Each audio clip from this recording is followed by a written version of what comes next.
Hare Rama, Rama Rama, Hare Hare, Hare Krishna, Hare Krishna, Krishna Krishna, Hare Hare, Hare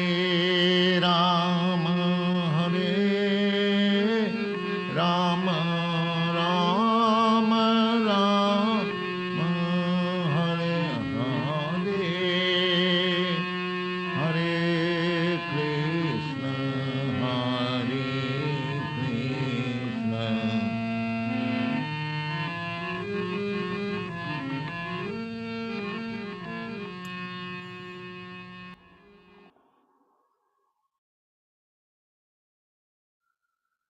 Hare Krishna. Good morning, everyone from Eastern Canada. It's 10 a.m.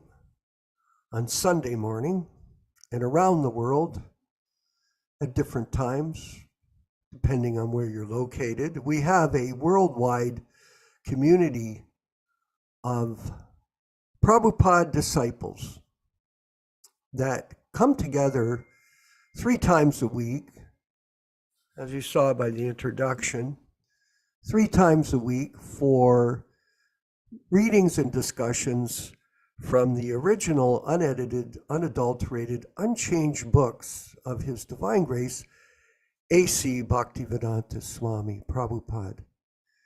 And this is part of our mission at the Prabhupada Disciples Association, Hare Krishna Society, to protect the legacy of Prabhupada in his teachings, because the pursuit of truth is really the quest of all pious living entities, human beings that want to understand the purpose of human life and get out of this cycle of birth and death by the grace of the Supreme Lord and his authorized bona fide representatives. This is the secret of success in spiritual life. And to have that association, as we have through Śrīla Prabhupāda, is the greatest opportunity that is possible for human beings. Yes, opportunity. There's a saying, when opportunity and preparation meet, these 2 factors, when you have an opportunity and you prepare yourself accordingly, then what will happen? Vijaya Pandit in Italy. I'll give the answer, it's okay. Success. Opportunity and preparation. So what is the opportunity? The association of the pure devotee in his Vani incarnation. Just like we have our friend in Michigan, he spends all his day primarily, as we discussed a few weeks back, listening to Prabhupada and his message of truth throughout the day through the use of social media and other means of communication. So in this way, he's always fixed on the transcendental platform of hearing, Shravanam Kirtanam. And through hearing, one gets understanding. That's part of preparation. We do other things, of course, as you know. And when you look at the invitations that we send out to everyone, every class, those are subscribed to our YouTube channel. And we do request that everyone here help us increase the number of people that are subscribing to our channel so that we can increase the propagation of truth to the world. This is very important for us. But within that invitation, we mention the different rules and regulations that we request people to follow in order to get the ultimate benefit from this association. Yes, benefit. We're not after personal ambition here. Not at all. It's not necessary. In fact, it can be difficult for people that are endeavoring to have to deal with it because it is part of the material situation that we're in. But nonetheless, the preparation process also includes chanting your rounds, 16 rounds every day. So Prabhupada disciples chant 16 rounds minimum in this association. We request that. And we also have the various rules and regulations that Prabhupada wrote out himself. If you get a chance, you can see these rules and regulations written on a piece of paper in his own handwriting, and he posted it in the ashram back in the early 60s. Yes. So these rules and regulations and the chanting of the holy names and the hearing of the philosophy in association with bona fide disciples is the key to success in spiritual life.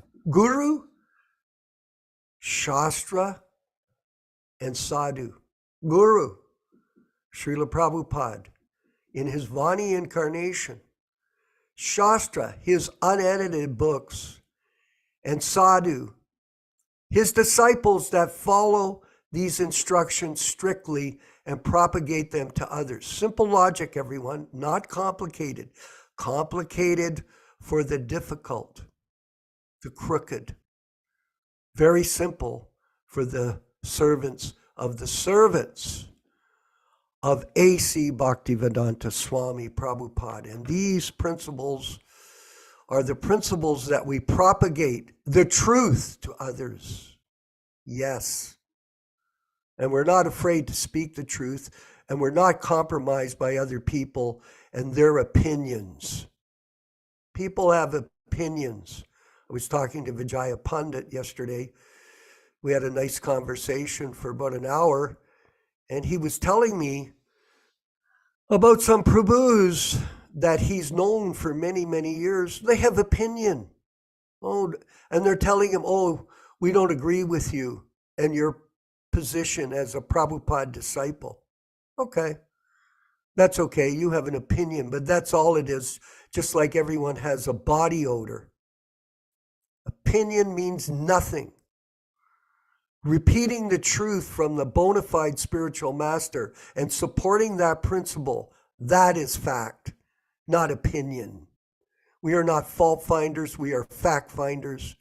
And our goal with this group is to expand this understanding to the whole planet, the entire planet, through our hard work and dedication to this mission to protect the legacy of A.C. Bhaktivedanta Swami Prabhupada.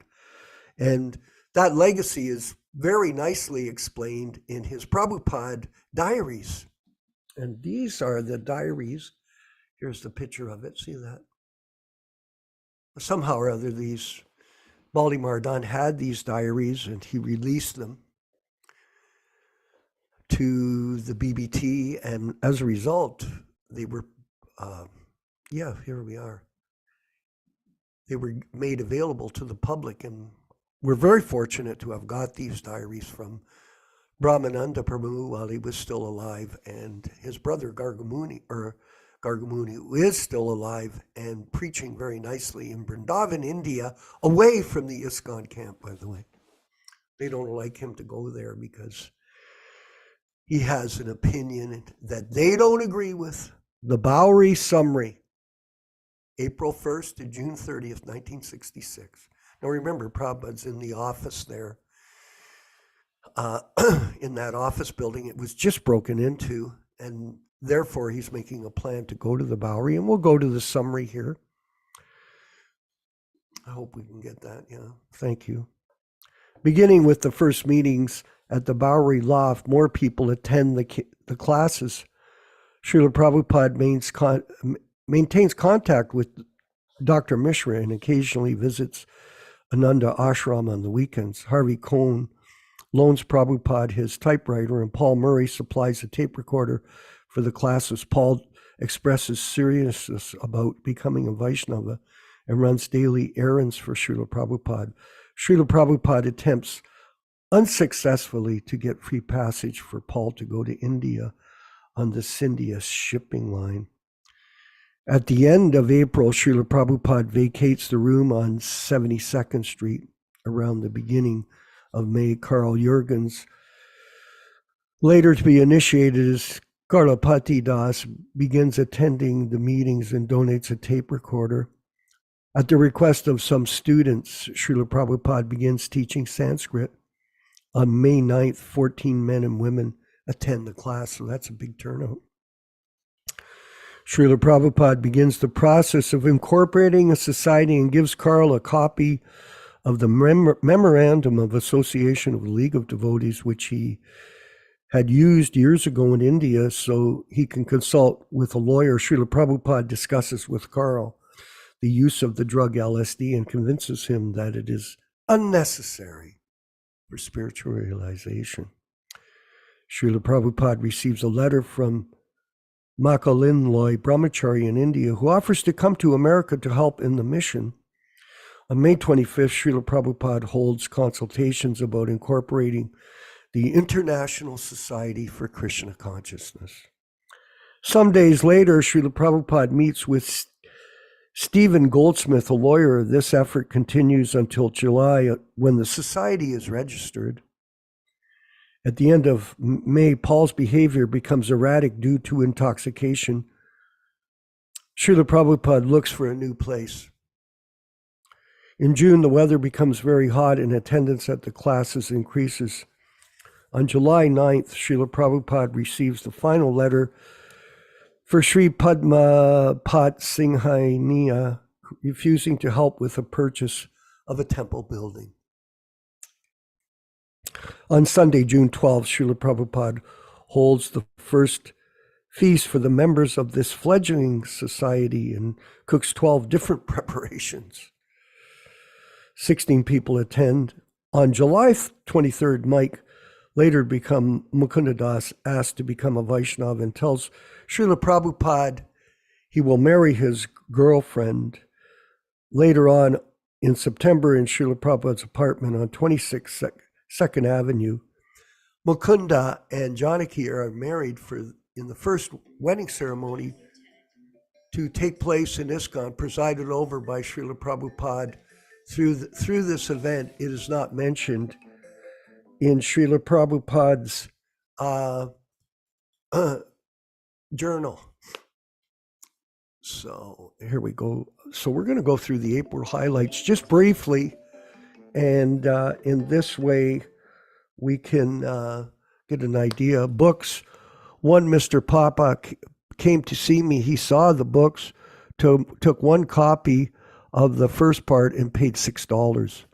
Went to see Mr. Bogart, his publisher, Mr. Lawton, interested in publishing Śrīmad-Bhāgavatam, gave typewriter and typewriter good, tape recorder defective. Today, I'm working on Koan's big royal typewriter and is very good for hard working. Elsie paid $31.50 for books, $15 for books delivered to Elsie, 2 sets of books for sale in charge of Paul. One book due to Elsie was delivered via the studio book sale, $10. And on the 26th, to income of book, $5. Very interesting at these openings to hear this information on Prabhupada's early days. Okay, let's keep going here. Classes and kirtans in the evening, meeting experimentally held at Paul's place at 94 Bowery Place. The attendance was 4. Mr. Green paid only $5. Went with Yolanda and Cynthia to Ananda Ashram, passed the night, and held kirtan. Kirtan was appreciated. The 3, Dr. Mishra gave me a tape recorder, which is not working. On the 4th, came to Paul's place. There was a meeting in Kirtan, Harikatha, no income. 5th, the whole day was at Paul's place. In the evening, we held Kirtan together. He is hopeful.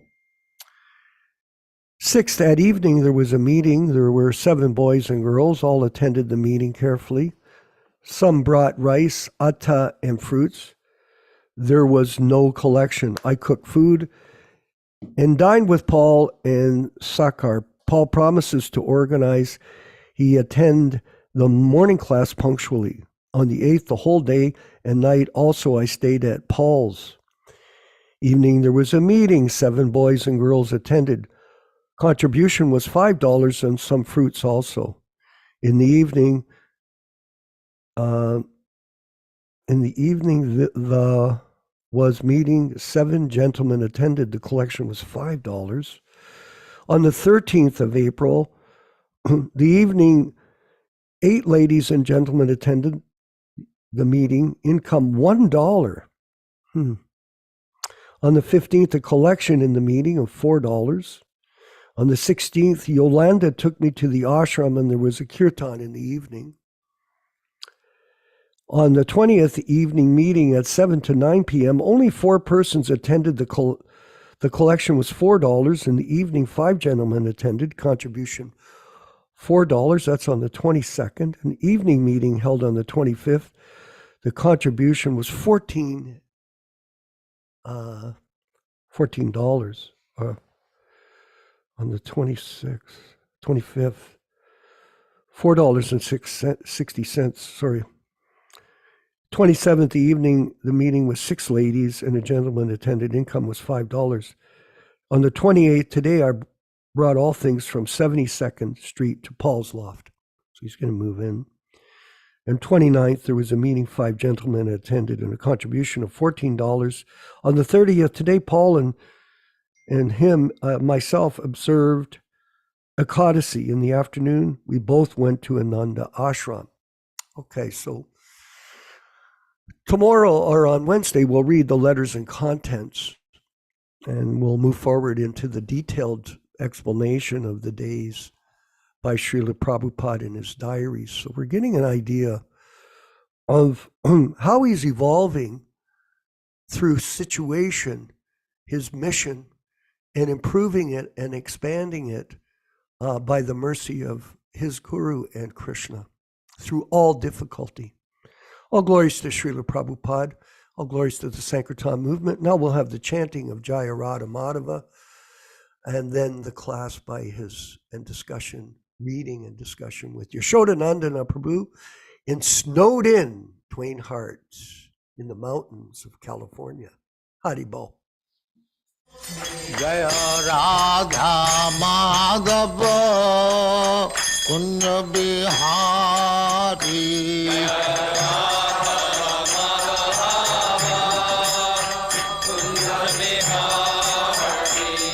Jaya Radha Madhava Kunja Bihari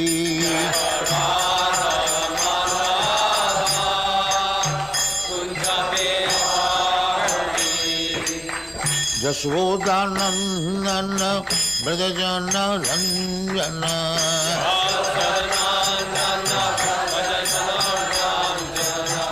Yashodanandana Brajajana Ranjana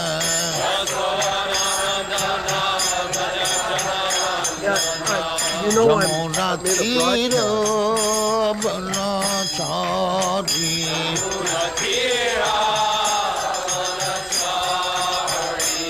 Jamuna Tira Banachari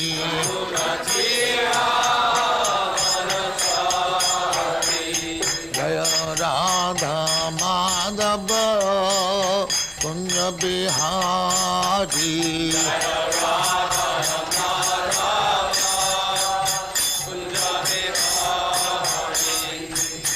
Gopijana Vallabha Girivardhari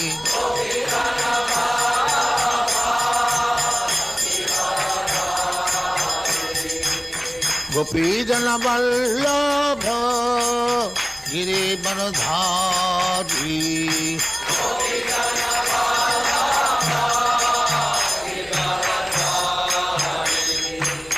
Yasodhanandana Brajajana Ranjana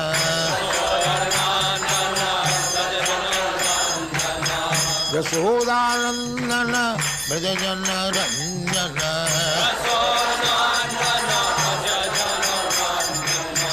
Yamuna Tira Banachari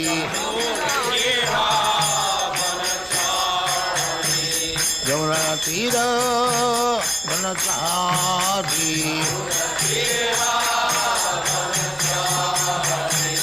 Jaya Radha Madhava Kunda Bihari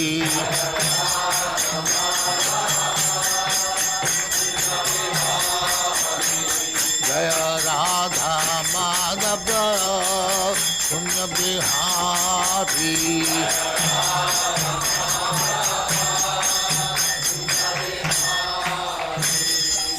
Jaya Muspa Paramangsa Paribrajagacharya Sattvaresvara Samadhati Siddhanta Saraswati Goswami Prabhupada ki Jai Ananta Kodi Vaishnava ki Jai Ramacharya Shri Haridas Thakur ki Jai Prem se kaho Sri Krishna Chaitanya Prabhu Nityananda Shri Advaita Gadadhar Shivasari Gaur Bhaktivinoda ki Jai Shri Radha Krishna Mo Gopinath Sam Khanda Radha Khanda Giridhar ki Jai Vrindavan Dham ki Jai Navadvip Dham ki Jai Ganga Mai ki Jai, Jamuna Mai ki Jai, Guru Dwarka Dham ki Jai, Swami Bhaktivinoda ki Jai, all glories to the Assembly.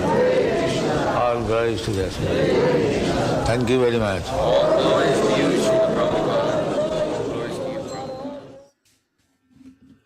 Om Namo Bhagavate Vasudevaya.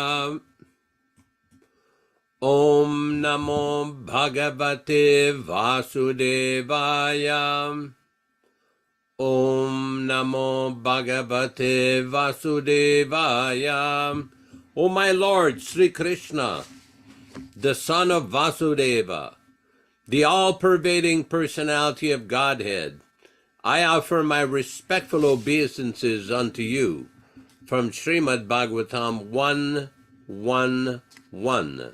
Narayanam namaskritya Narayanam namaskritya Naram cheva narottamam Naram cheva narottamam Devim saraswatim vyasam Devim saraswatim vyasam tato jayam udirayat Tato jayam udirayat.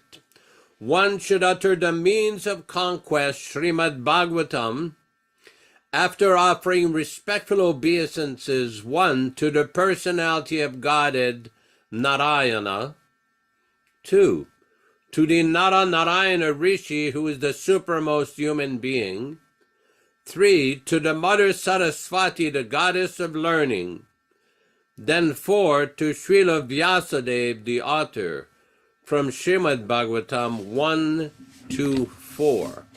Welcome everyone to this reading and discussion on Śrīmad-Bhāgavatam, the Bhagavad Purana. As we do every week, we will be reading a few verses from Canto 1, Chapter 2, to discuss the meaning and the benefit of hearing this great, powerful, transcendental literature. We'll be reading from Canto 1, Chapter 2, text number, I believe, 16. Text number 17.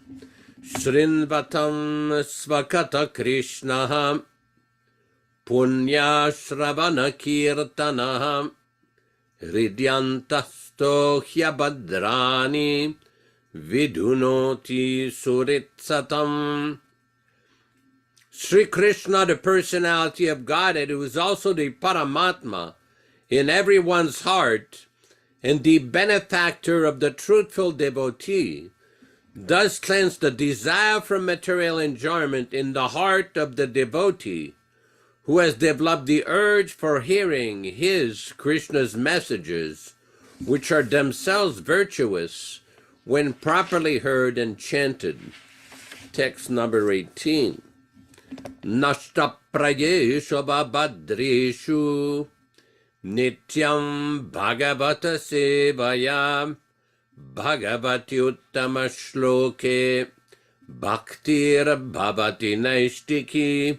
By regular attendance in the Bhagavatam class or rendering service unto the pure devotees, all that is inauspicious in the heart of a candidate becomes destroyed almost to nil, and thus loving service unto the personality of Godhead, who is praised with transcendental songs, comes into being an irrevocable fact. Text number 19. Tadarajastamo bhava kamalo bhadayaschaye chetayete ranaviddam stitam sattve prasidati. As soon as irrevocable loving service is picked up in one's heart, at that time the effects of the nature's mode of passion and ignorance, such as lust, desire and hankerings, etc., do disappear from one's heart, and he becomes fixed up in the mode of goodness, which makes him completely happy. Text number 20. Evam prasanna manaso bhagavad bhakti yogataha bhagavat tattva vijnanam mukta sangasya jayate. Thus, when one is positively fixed up in the mode of unalloyed goodness, the enlivened-minded man, affected by contact of devotional service of the Lord, can positively know scientific knowledge of the personality of Godhead in the stage of liberation from all material association. We will be reading a few verses from the Gaudiya Canto R describing the greatness of the Śrīmad-Bhāgavatam. From the second section of the Gaudiya Canto R, reading text number 9 and 10. Chariveda Upanishadiyata Kichuhai Tarartalan Vyasakarila Sanchai Ye Sutre Yerik Vishaya Vachan Bhagavate Sirik Shloke Nibhandan Ataeva Brahma Sutrera Bhashya Sri Bhagavata Bhagavata Shloka Upanishad Kare Ekamata. This is from Madhya Lila of Chaitanya Charitamrita, chapter 25, text 98 through 100. Chapter 25, text 98 through 100. This may be an adjusted translation. Vyāsadeva collected whatever conclusions were in the 4 Vedas and 100 Upanishads, and composed them in the form of codes as the Vedanta Sutras. In the Vedanta Sutra, the purpose of all Vedic knowledge is explained, and in Śrīmad-Bhāgavatam it is elaborated upon in 18,000 verses. What is explained in Śrīmad-Bhāgavatam and in the Upanishads serve the same purpose. Section 210. Ye sutra karta ye yadi kara ye vyakyan tabe sutrera mularta lokera hayogyan. If the Vedanta Sutras are explained by their author Vyāsadeva, their original meaning can be easily understood by the people in general. This is from Chaitanya Charitamrita Madhya Lila 25, number 93. So we will begin the reading today. Today we'll be reading from Canto 1, Chapter 4, text number 25. All English synonyms, translations, and purport by His Divine Grace A.C. Bhaktivedanta Swami Prabhupada, Founder Acharya of the International Society for Krishna Consciousness, also known as the Krishna Consciousness Movement. Stri Shudra Dvija Bandunam Stri Shudra Dvija Bandunam Traye Nashruti Gochara Traye Nashruti Gochara Karmashriyasi Mudhanam Karmashriyasi Mudhanam Shriya Eva Babet Iha Shreya eva babet iha iti bharatamakhyanam kripaya munina kritam Stri, the women class, Shudra, the laborer class of men, Dvija Bandunam, of the friend of the twice-born, Shreya, supreme benefit, Evam, thus, iti, thus thinking, Bhavet, achieve, Iha, by this, iti, thus thinking, Bharata, the great Mahābhārata, Akhyanam, historical facts, Kripaya, out of great mercy, Munina, by the Muni, Kritam is completed. Translation by Śrīla Prabhupāda. The great sage, out of compassion for them, thought it wise that this will cause to achieve the ultimate goal of life by them. And thus, he compiled the great historical narration of Mahābhārata for the women class, the laborer class, and the friends of the twice-born. Purport. The friends of the twice-born families are those who are born in the families of Brahmins, Kshatriyas, and Vaishyas, or the spiritually cultured families, but themselves they're not at par with their forefathers. Such descendants of the cultured families like Brahmin, Kshatriyas, and Vaishyas are not recognized as such for want of the purificatory achievements. The purificatory activities began even before the birth of a child, and the seed-giving reformatory process is called Garbhadan Samskara. And one who has not had the chance of such Garbhadan Samskara, or the spiritual way of family planning, is not accepted as actual twice-born family. The Garbhadan Samskara is followed by other purificatory processes, out of which the sacred thread ceremony is one which is performed at the time of spiritual initiation. After this particular samskara, one is rightly called the twice-born. One birth is calculated during the seed-giving samskara, and the second birth is calculated at the time of spiritual initiation. After this particular, one who has, next page, been able to undergo such important samskaras can only be called as bona fide twice-born. If the father and the mother do not undertake the process of spiritual family planning and simply beget children out of passion, only such children are called the Dvija Bandhus. These Dvija Bandhus are certainly not as intelligent as the real children of the regular twice-born families. The Dvija Bandhus are classified on the level of Shudras and women class, who are by nature less intelligent. The Shudras and the women class do not require to undergo any samskara, save and except the ceremony of marriage.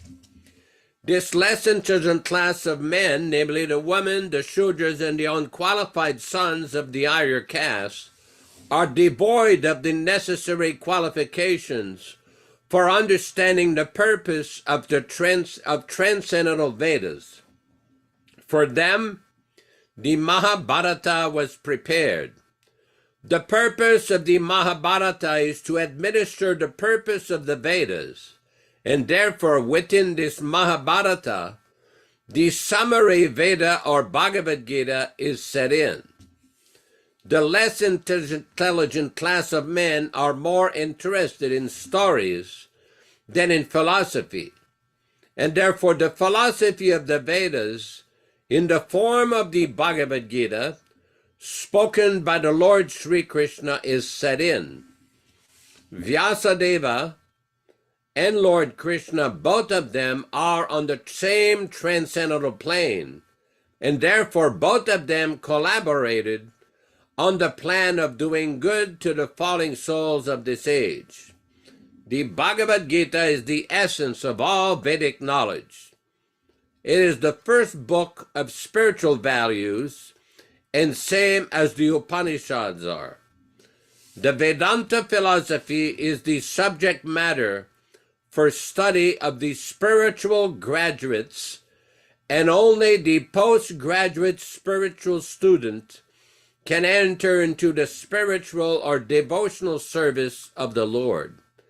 It is a great science, and a great professor it is the Lord himself in the form Lord Sri Chaitanya Mahaprabhu, and persons who are empowered by him can initiate other person in the transcendental loving service of the Lord. Om Ajnana-timirandasya Jnananjana-shalakaya Chakshuranmilitam Yena Tasmai Shri Gurave Namaha.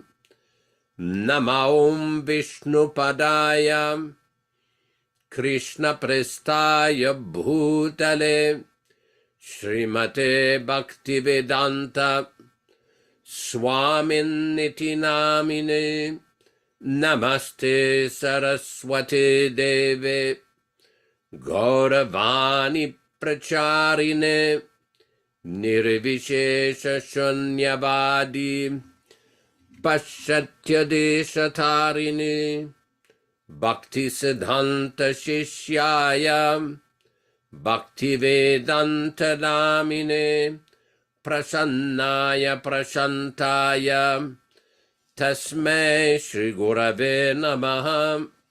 Bhagavad Vandanam Kadyam Guru Vandana Purvakam Kshiram Sharkara Yuktam Kadatihi Visheshataham Adadana Strinam Danter Idam Yachi Punaha Punaha Śrīmad Padam Bhoja Dhulishyam Janma Janmani Amsho Bhagavatusmyaham Sadadasu Asmi Sarvata Tat Kripa Pikshako Nityam Tat Prishta Shadkaromishvam Sri Krishna Chaitanya Prabhu Nityananda Shri Advaita Gadadhara Shri Vasadi Gaura Bhakta Vrinda.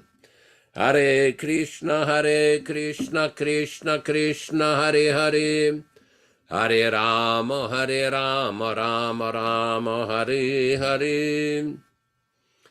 In the another part of Śrīmad-Bhāgavatam that will be read later on, there is the story of Ashwatthama. Ashwatthama in the Mahābhārata was a very controversial character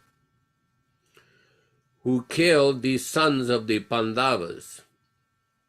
And then he was arrested by Arjuna for his heinous act. As part of the discussion between Draupadi, Arjuna, and Bhima, and the other brothers, the Pandava brothers, and Lord Krishna himself, Ashwatthama was called a Brahma Bandhu.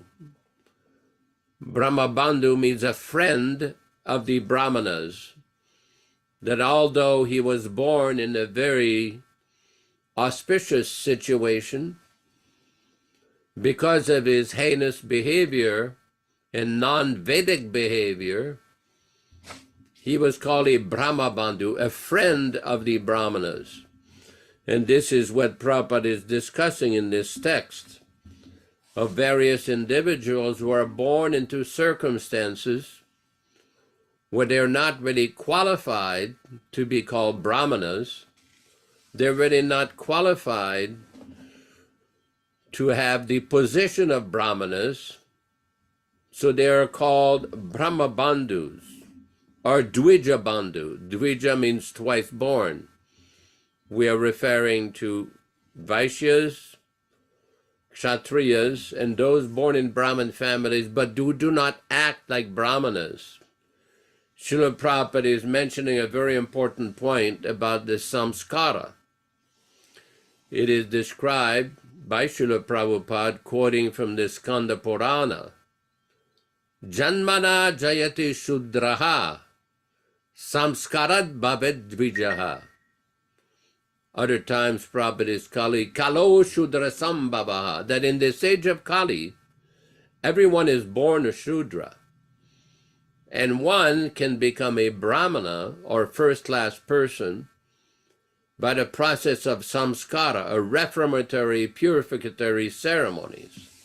And the first of such purificatory ceremonies is called the Garbhadan Samskara, which is a special ceremony before the birth of the child, where both the mother and father do a certain ritual of purification before conception to have a proper child, auspicious child, to be born in the mode of goodness. Now, this is very important because in this age of Kali Yuga, there are many persons who claim to be Brahmanas, but no one knows if they've actually performed this Garbhadan Samskara, this necessary purificatory ceremony.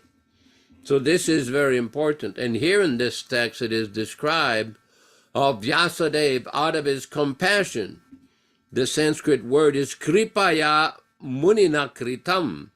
Out of his great mercy, Vyāsadeva, the great sage, out of compassion for them, thought it wise that this will cause to achieve the ultimate goal of life by them. And thus he compiled the great historical narration of Mahābhārata for the women class, the laborer class, and the friends of the twice-born. And here, for a few seconds, we'll address the issue. Some people in the West, they often complain, this seems to be some kind of discrimination against the women class and against lower class. No, it is not. This is just Vedic knowledge in general. Vedic knowledge has certain classification of people according to their birth, but no one is barred from spiritual advancement. Materially, the roles may be different according to people's previous karma, purva karma.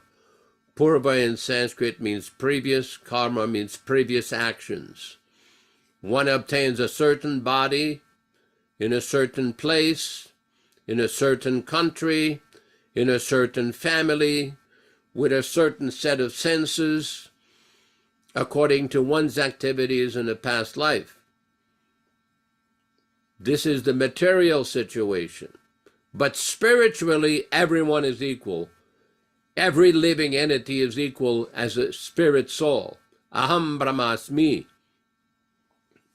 The first understanding in spiritual life is to understand that we are spirit soul, and we have acquired this material body due to our past activities. But spiritually, everybody is equal. There's no difference between man, woman, child, black, Mongolian, Polish, German, Canadian, American, Chinese. These are all designations, or in Sanskrit it's called upadhi. We see in the Narada Pancharatra, Śrīla Prabhupāda used to often quote this verse, Sarva upadhi vinirmuktam tat paratvena nirmalam. That the beginning of devotion to God, devotional service, means one has to become free from all these upadhis, sarva upadhi, vinirmuktam. It means to become liberated from, to become free from these various material designations. Tat paratvena nirmanam, rishikena rishikesha. One should engage his senses in a service of the master of the senses. Tat bhakti ruchyate, that this is the beginning of devotion. This is one of the definitions which Śrīla Prabhupāda used to often give of the meaning of devotional service.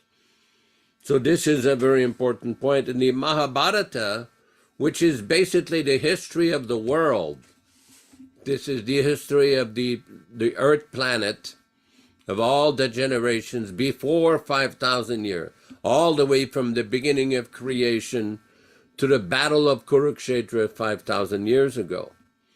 Now there's a class of philosophers and so-called scholars, we'll call them pseudo-scholars, who claim that all of this is just mythology, it's just fictitious, it's not real. Well, I've got news for you, it is real. 3,000 years before the appearance of Jesus Christ, the battle of the Mahābhārata took place in Kurukshetra, India. This has been well documented by numerous historians and astronomers and philosophers, many of whom have analyzed that the exact time of this battle took place at that time. So this is very, very important. Very important. One should not be misled by the false propaganda of modern so-called scholars and so-called experts. One has to hear from those who are authorities in the disciplic succession. Prabhupada, in one letter on November 12th, 1975, November 12th, 1975, wrote, "Please accept my blessings.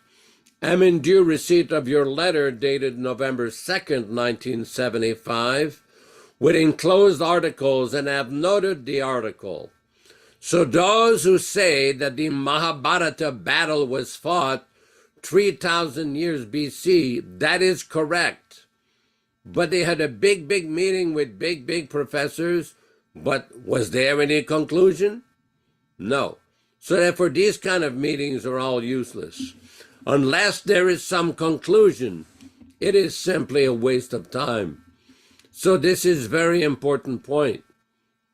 Very important point. In order to reach a proper conclusion about these topics of spiritual life, one has to hear from the authorities. That is why in the Upanishad, it is described that one has to take shelter of the bona fide acharya. Acharyavan Purusho Veda, from the Chandogya Upanishad, that one who has taken shelter of the bona fide authorized acharya, he will understand everything. He will know everything properly. We also see in the Bhagavad Gita, Krishna says, Acharya upasanam saucham, that the beginning of spiritual life means to accept the authority of the acharya. This is a very important point. Recently, a devotee sent me a little YouTube clip where Prabhupada was discussing the activities of Lord Ramachandra, which occurred many millions of years ago. And Prabhupada says, when you hear the activities of Lord Ramachandra, you are directly associating with Lord Rama. Very important. in 1972, we had the good fortune of being with Śrīla Prabhupāda in Vrindavan at the Radha Damodar temple during the Nectar of Devotion lectures.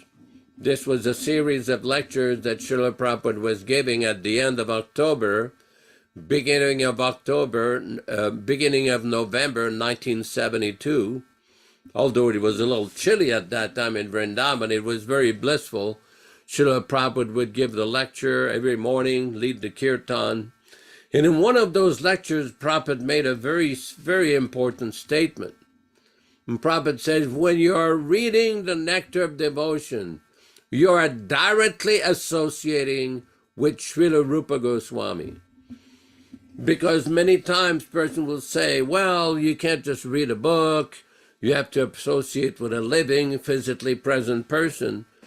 But we see that Prabhupada is giving a very important conclusion.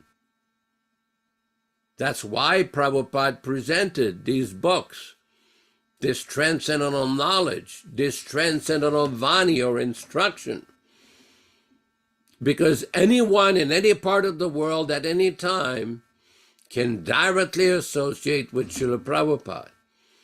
Just like when Śrīla Prabhupada said that one can associate with Rupa Goswami by reading the Nectar of Devotion, which he has very kindly and very scholarly presented. So one has to understand that.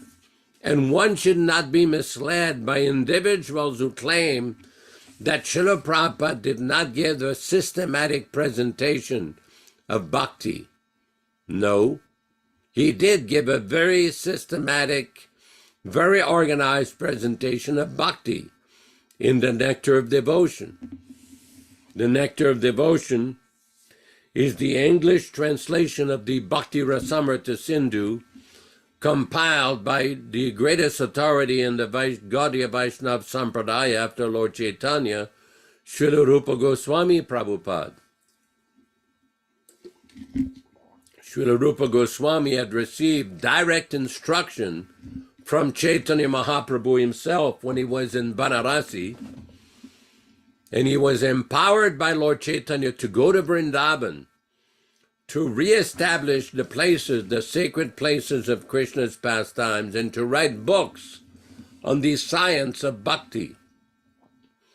And the foremost of these books is the Bhakti Rasamrita Sindhu, the ocean of the nectar of devotion. And Prabhupada in 1970 in Los Angeles published that book.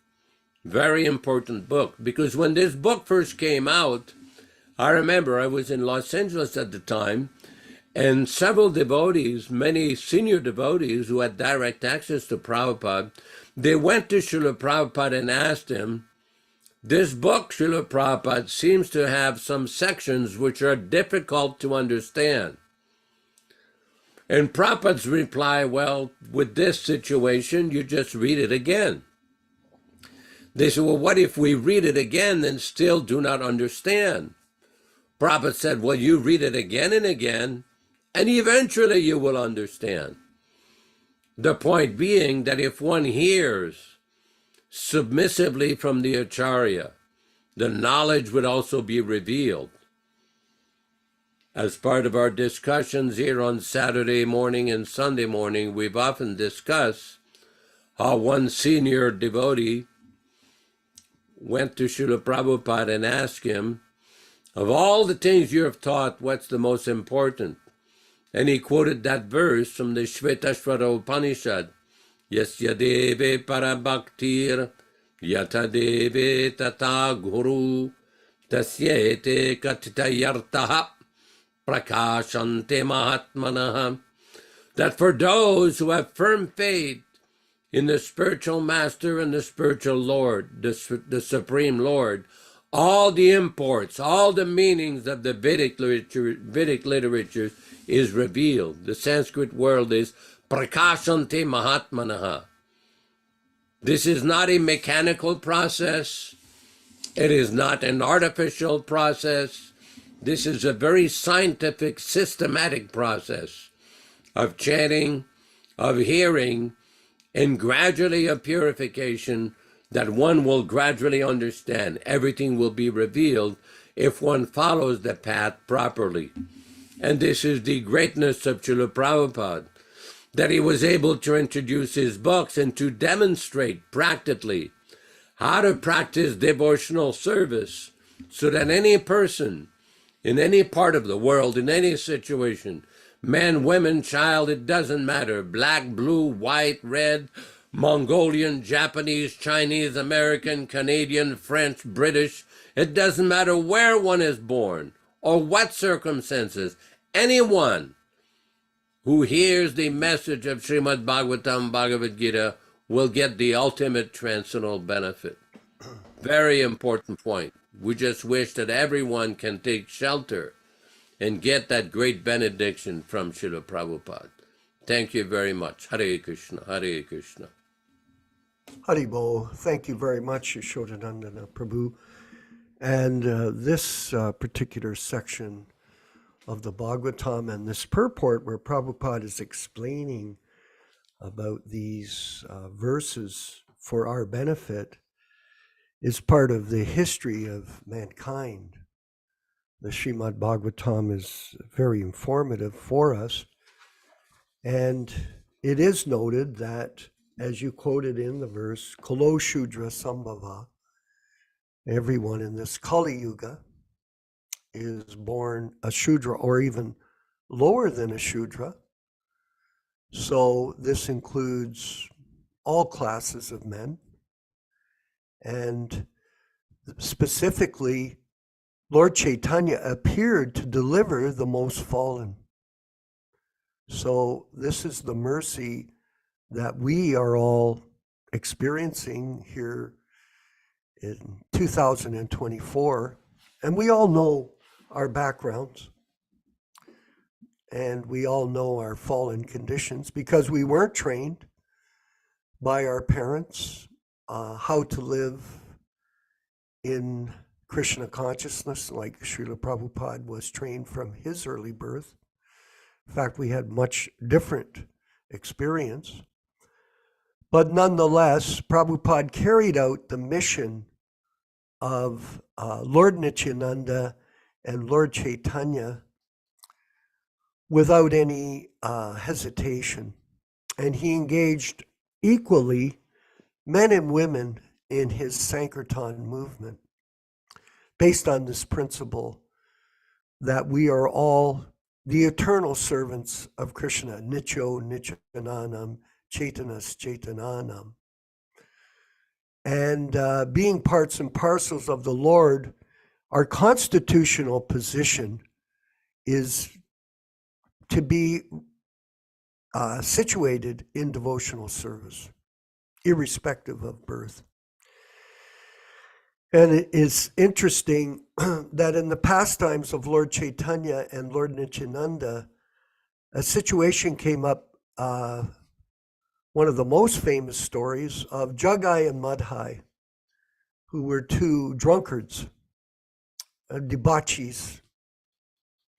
And Lord Nityananda was on Sankirtan, and he was encouraging people to chant the holy name. And these debauchees, these drunkards, approached him, and Madhai he got so angry that he struck Lord Nityananda with an earthen pot. Can you imagine? Of course, this is the business of the demons. They will always attack the devotees. It's a battle of good over evil. So when this happened, Lord Chaitanya became very angry, understandably. And Lord Chaitanya is Krishna himself, and he takes no mercy on people who offend devotees of the Lord. This is also very important to note, that an offense against a devotee is a very serious thing in one's devotional creeper, hatimata. It will destroy you. One has to always remember that. Be very careful when you're dealing with devotees.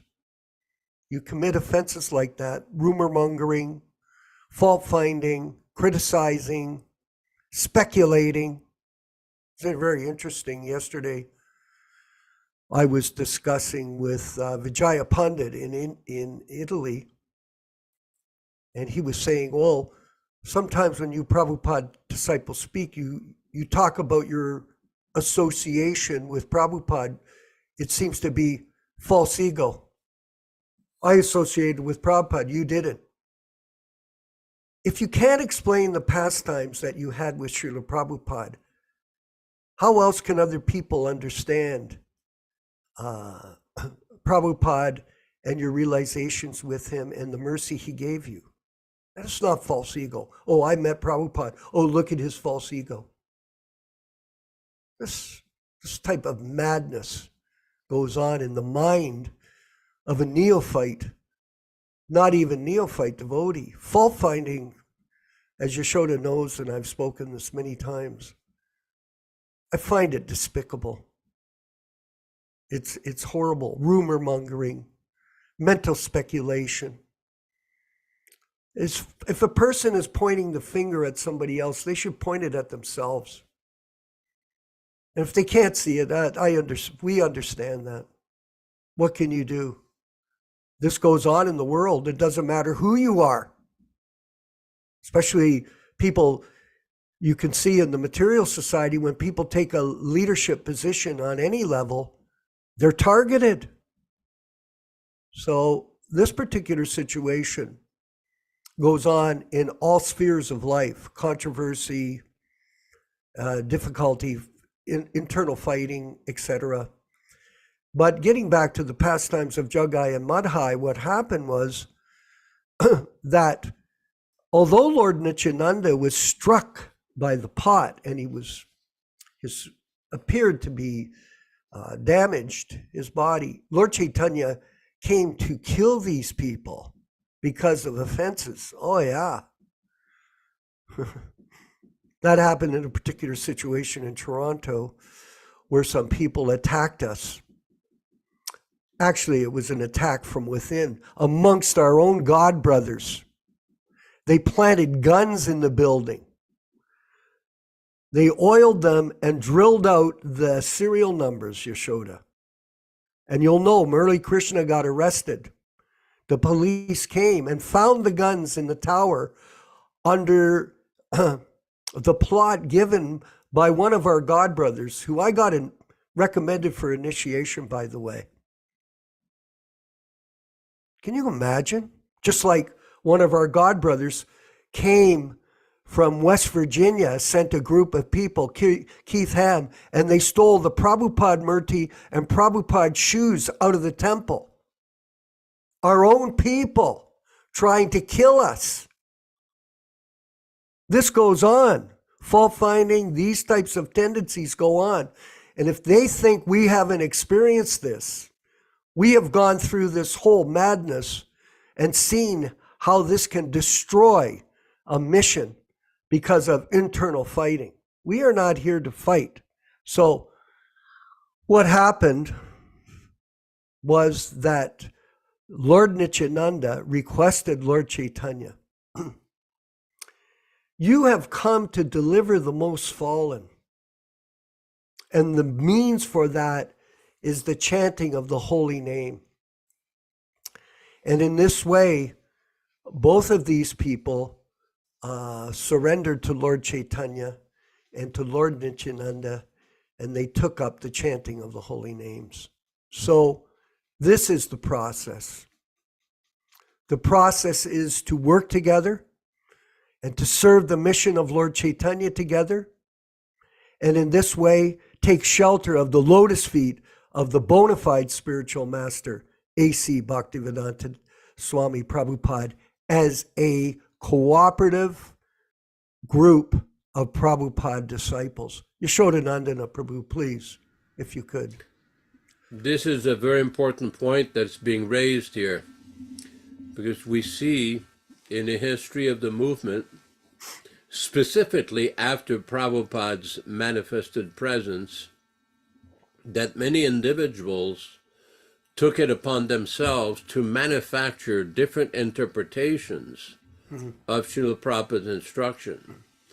There's a very famous letter that Prabhupada wrote, and Prabhupada complained about his godbrothers, how after the departure of his Guru Maharaj, different godbrothers interpreted his words for sense gratification.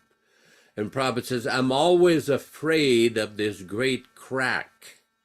In other words, Prabhupada was concerned because during his manifested presence, there were a few times where there was conflict between different devotees.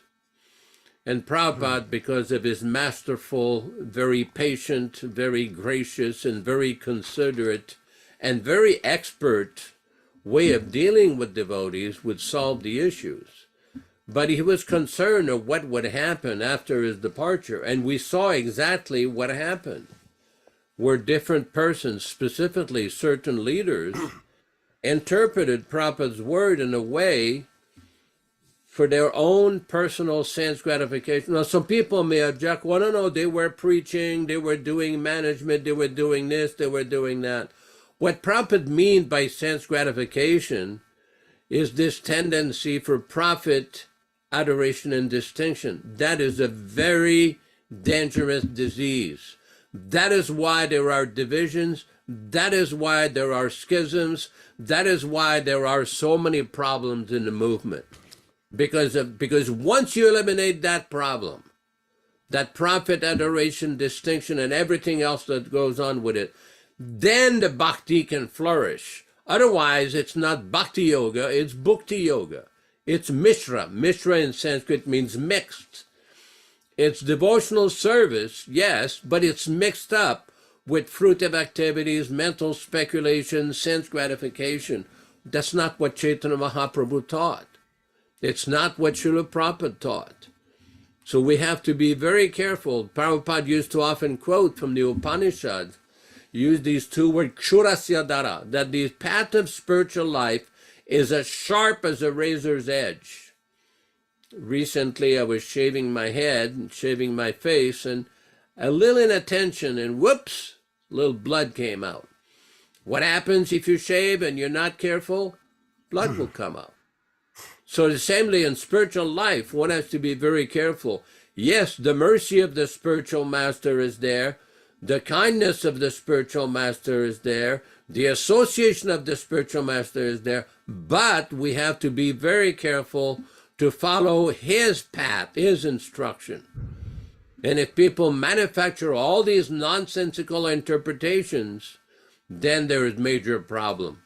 Major problem. Just want to read from a letter Prabhupada wrote to one Tulsi Devi on December 18th, 1975. December 18th, 1975. Prabhupada is talking about the Battle of Kurukshetra. Prabhupada says, if we want to be happy in this life and the next, we have to worship Vishnu. But Gandhi did to satisfy Vishnu? He was trying to satisfy his country, and his country killed him. He manufactured so many things which were never found in Bhagavad Gita. Throughout the Bhagavad Gita, Krishna is encouraging Arjuna to fight, and Gandhi manufactured non-violence from Bhagavad Gita. Everyone in India knows the Mahābhārata, the great battle of Kurukshetra. 640 million soldiers gave up their life in that battle. And Krishna was personally instructing Arjuna to fight. And Gandhi took Bhagavad Gita and preached nonviolence. So what was his understanding? And at the end of his life, he frankly said, I don't believe there was ever such a historical person as Krishna. So what did Gandhi know about Bhagavad Gita? Prabhupada says, my only credit is that I have presented Bhagavad Gita as it is, without any speculation or interpretation. Therefore, for the first time in the history of the world, people are accepting it and living practically according to the principles of Bhagavad Gita. So this is a very important point. Śrīla Prabhupāda is given the exact nectar of Bhagavad Gita because he did not change the meaning. He's given it exactly as it is. Hare Krishna. Perfect. Puranjana Prabhu in California, maybe you could share some of your realizations and understandings of today's topics.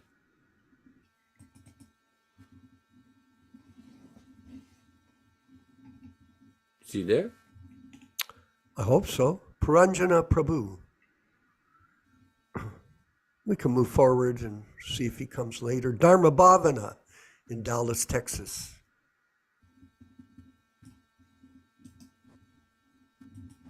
Okay, Hare Krishna. Yeah, thank you for a really nice class. Somebody may be thinking, "Oh, I'm living in Kali Yuga," and the scriptures say that people in Kali Yuga are lower class and foolish people. So, but we have to actually realistically say that the scriptures are very true. We can find in politics, business, international relations, translations of Bhagavad Gita, spiritual association, that everything in Kali Yuga is probably about as bad as it could get. So I just wanted to read from Bhagavad Gita chapter 32, text chapter 9. O son of Pita, those who take shelter in me, though they be of lower birth, women, Vaishyas, merchants, as well as Shudras, workers, can approach the supreme destination. Yeah, chapter 9, text 32, purport. It is clearly declared here by the Supreme Lord that in devotional service, there is no distinction between the lower or higher classes of people. In the material conception of life, there are such divisions. But for a person engaged in transcendental devotional service to the Lord, there are not. Everyone is eligible for the supreme destination. In the Śrīmad-Bhāgavatam, it is stated that even the lowest, who are called chandalas, dog eaters, can be elevated by association with a pure devotee. Therefore, devotional service and guidance of a pure devotee are so strong that there is no discrimination between the lower and higher classes of men. Anyone can take to it. And before we mention, you should have done it, probably mention how this idea of there being different classes is there in the Vedas. But in devotional service, we generally don't consider somebody to be a Shudra Vaishnav, Kshatriya Vaishnav, Brahmin Vaishnav. It's just consideration is still there in society, but amongst the devotees, we all realize we're Kali Yuga participants and just trying to be the best devotee we can. That's all. Thank you, Haribol. Yes, that's true. We're all eternal servants of Krishna, irrespective of our birth. And the most important thing is to take up devotional service with your whole heart and commitment to Lord Krishna and the disciplic succession. Take it up as a purpose, your main purpose, not to go out and make money or become materially successful, which is the business of the mundaners. And we have Jonas Priya in Hawaii. Maybe he can share a few comments with us this morning. Hare Krishna, glories to Śrīla Prabhupāda. Please accept my humble obeisances. Very, very nice class, as always. I really look forward for these classes. This is my lifeline. And I'm so happy to be here with all of you, sharing this wonderful nectar. Just Śrīla Prabhupada was asked, what could you do miracles? Because at the time there were so many yogis coming around and they were doing some little cheating, mystical stuff. So Prabhupada says, yes, my mystical power is that I have transformed these wild hippies and these melechas and javanas, dogs, asses, and camels into not only Vaishnavas, but Prabhupada his goal was to establish a Brahminical class of people. And if we could imagine the task coming into, it's like going into the wild jungle and trying to make the animals vegetarian. This is what Prabhupada is. Prabhupada came and tamed us. Why and how? He came because of the order of his spiritual master. And how did he do it? Simply by repeating Krishna's words and his guru's words. He did not make anything up. I was listening to a Prabhupada lecture yesterday, and somebody says, and Swamiji, in your opinion, Prabhupada says, I don't have any opinion. You get a little tag for this guy. I don't have any opinion. You will never hear me say in my opinion or I think so. Says, no, I'm simply repeating what Krishna says and what my Guru Maharaj said. So this is why Prabhupada's Bhagavad Gita is so unique. Out of hundreds of Bhagavad Gitas, not one person that read any of the other Bhagavad Gitas became an aspiring devotee of Krishna. Only Prabhupada's Bhagavad Gita did that. Why? Because that was his mission to find these devotees. He told us that when we go out preaching, he says we don't make devotees, we simply have to find them. They're out there. The Prabhupada says we go and find them. And this is our mission. We're trying to find all of these devotees. They're out there, and that's why we have these wonderful classes, and we'll try to propagate this as much as we can, and then Prabhupada will be smiling. And if we could make Śrīla Prabhupada smile upon us, that's the perfection of our life. Hare Krishna. Yes, I wanted to further comment on that. Your comments was that I also heard a lecture where Prabhupada was saying they were glorifying him, saying, you've created all these miracles. And he said, I don't know miracle. I didn't do a miracle. But I did present the Bhagavad Gita, the philosophy of Krishna consciousness, without any change, as it is. And that is the miracle. And so it is interesting to note, everyone, that I was looking at a post this morning on the Facebook social media, and one devotee commented that over 70%, take note here, 70% of the verses in the Gita have been changed by these editors.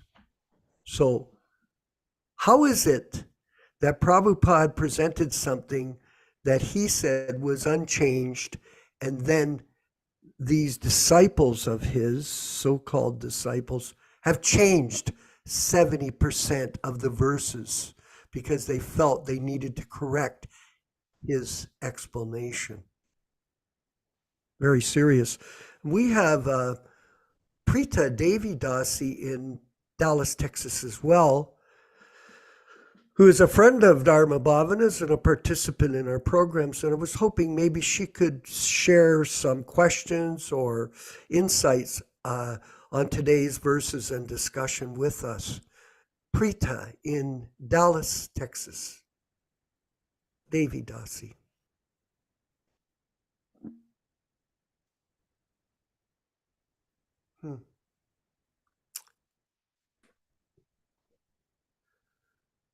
Okay, I guess maybe her mic or she's not available.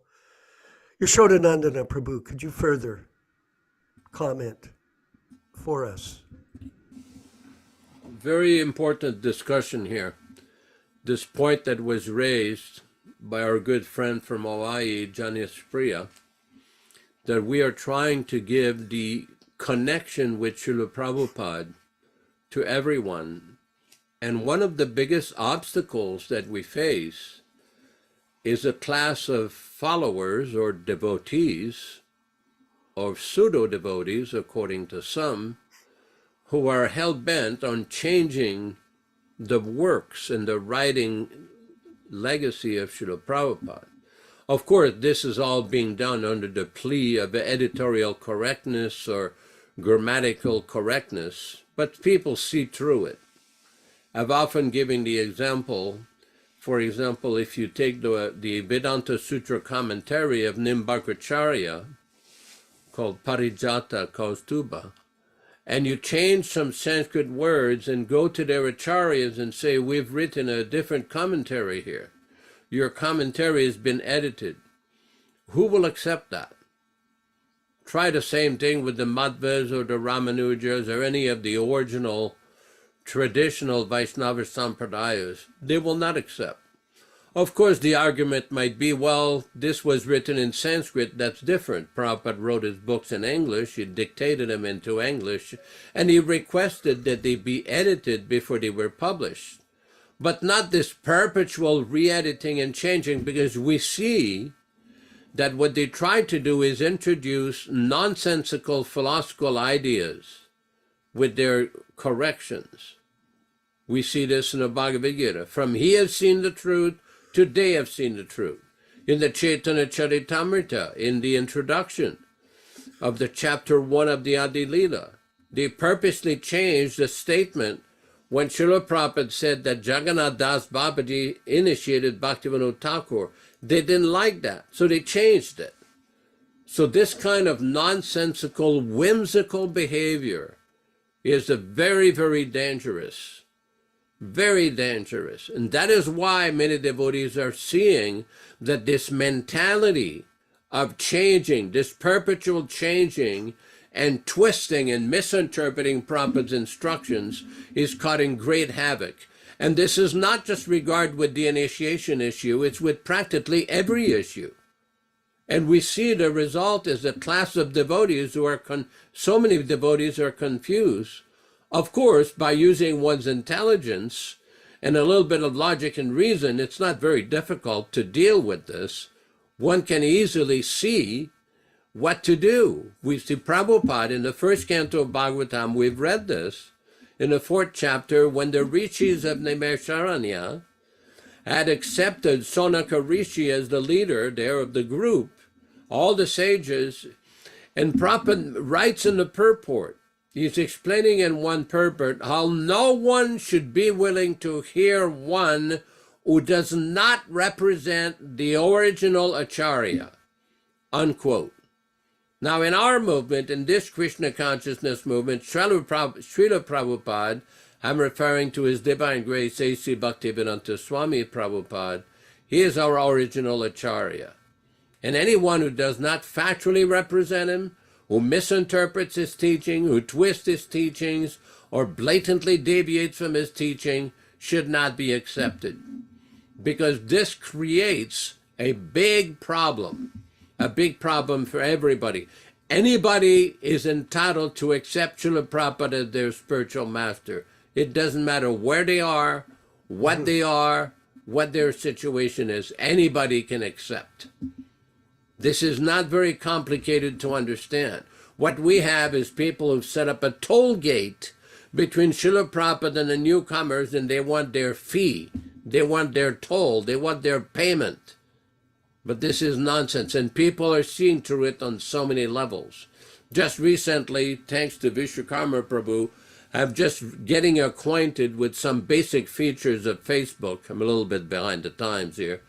And I'm seeing that there's so many devotees doing very nice preaching, actually, dealing with these issues and presenting Śrīla Prabhupada's statements and making very relevant comments about not changing Śrīla Prabhupada's teachings, not deviating from Prabhupada's teachings, and to be very aware of what is going on with those that are trying to cheat people, to mislead people, under the guise of gurus or spiritual leaders.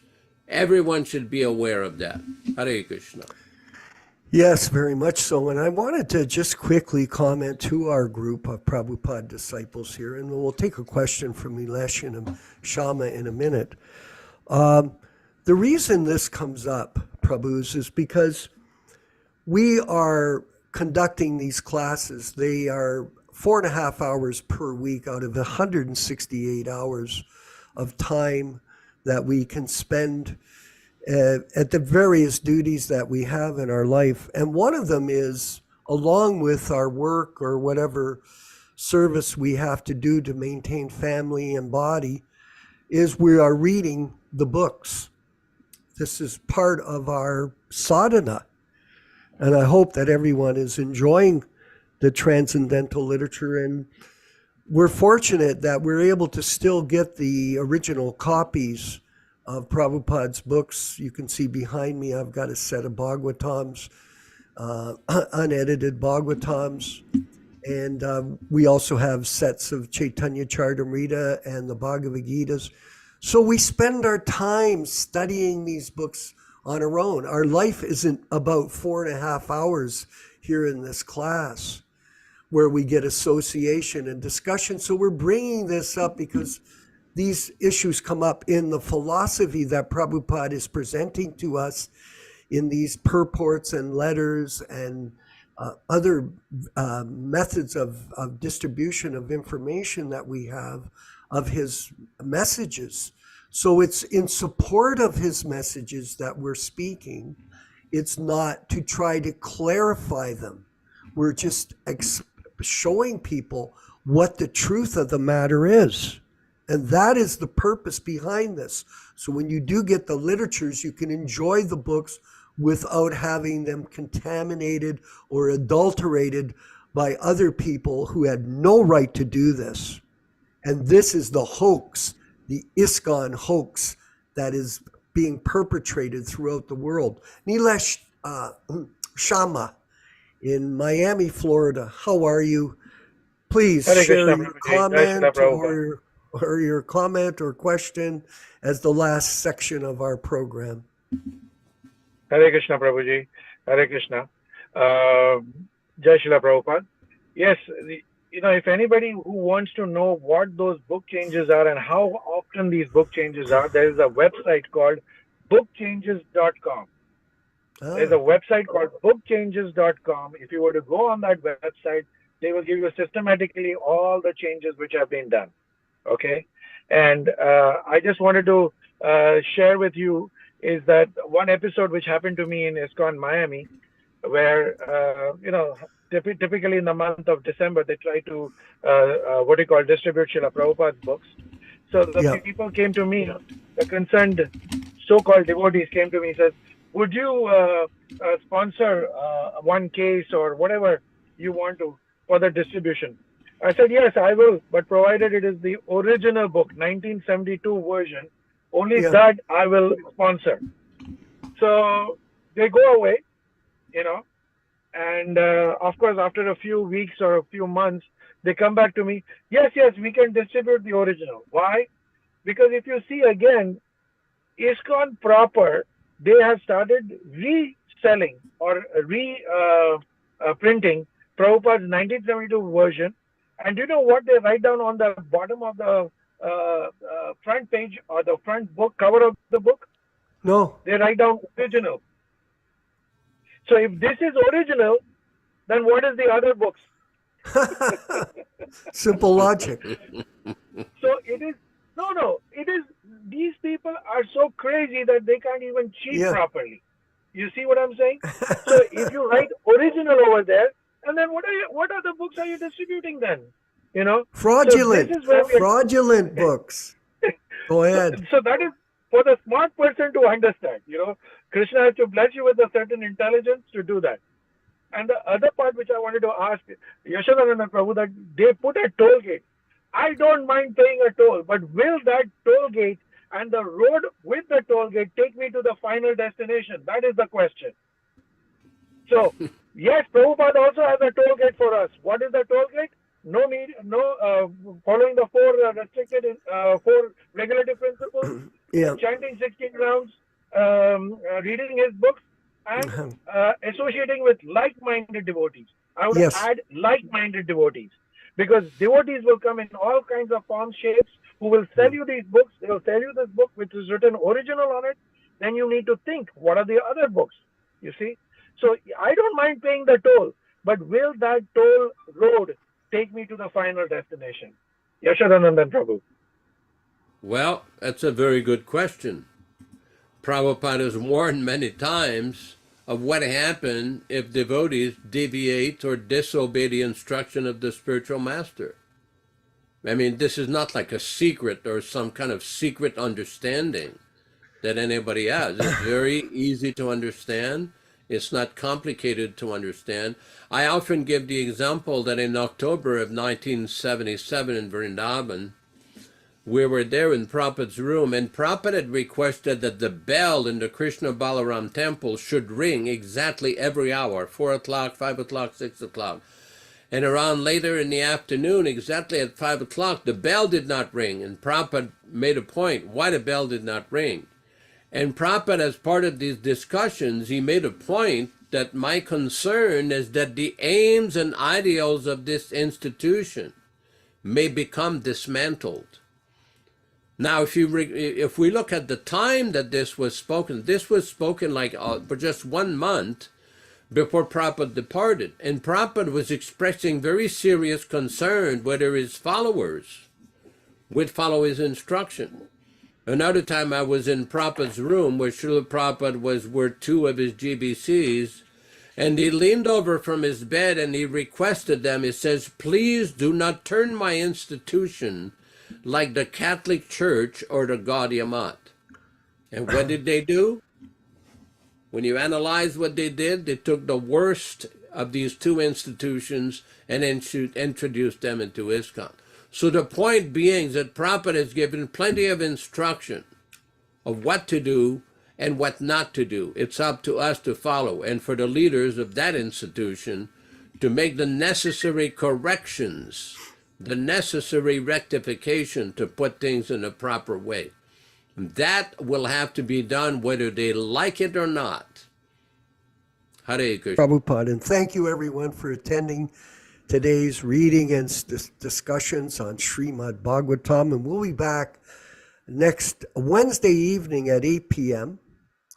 for the reading of the Chaitanya Charitamrita, which has been very, very ecstatic for all of our group and extremely blissful. And we hope you feel that.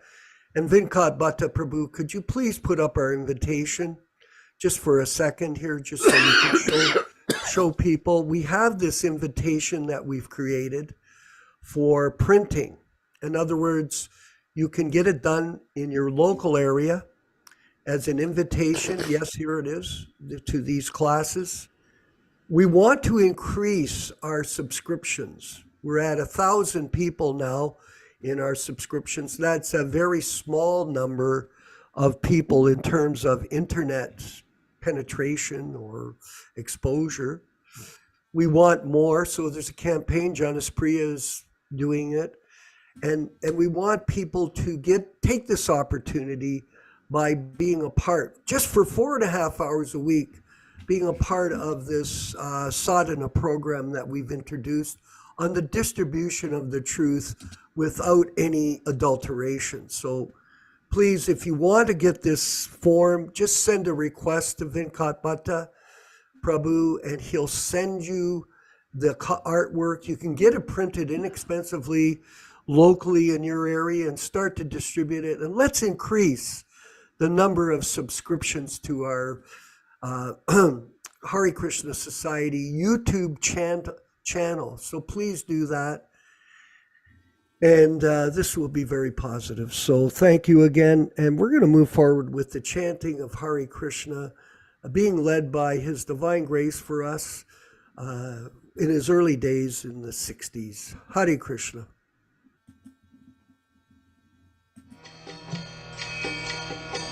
Shri Krishna Chaitanya Prabhu Nityananda Vyāsadeva Gadadhar Vyāsadeva Gaurabhakta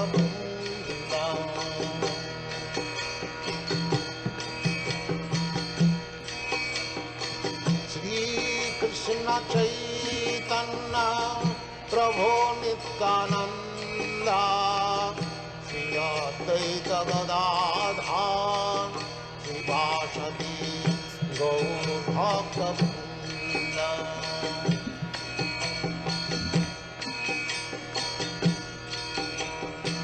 Shri Krishna Chaitanya Prabhu Nityananda Vyāsadeva Gadadhar Vyāsadeva Gaurabhakta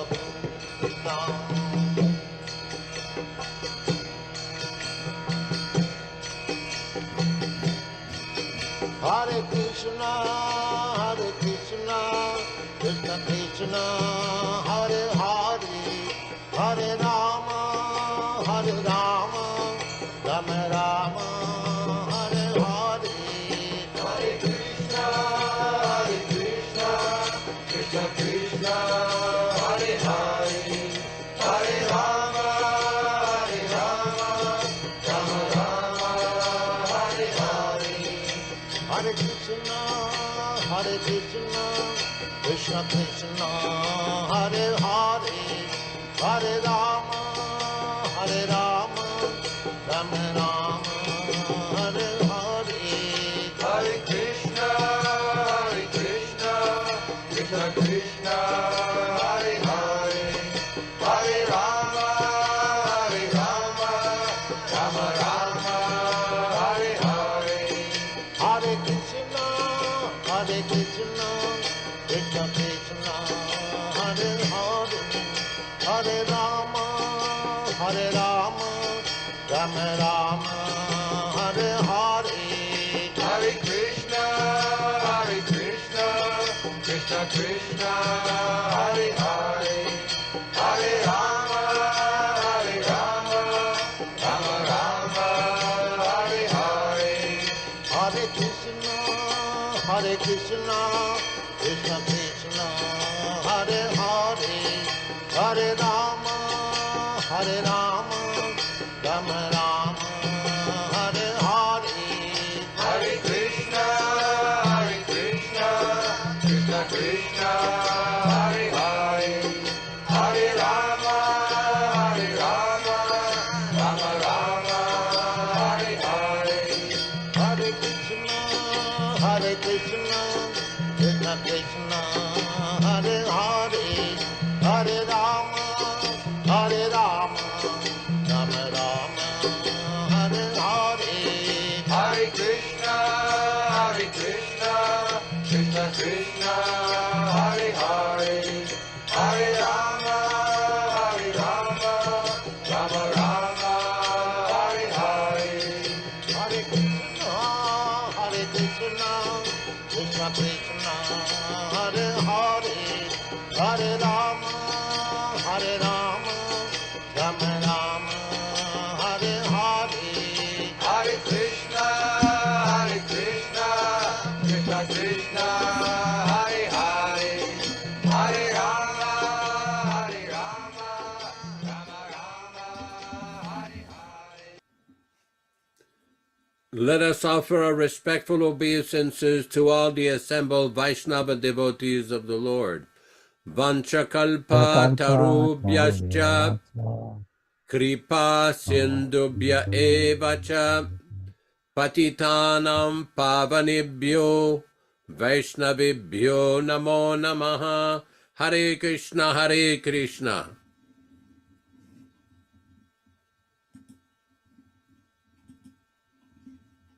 Deham Shri Guru Shri Juta Padakamalam Shri Gurum Vaishnava Vangsha Shri Rupam Sagrajatam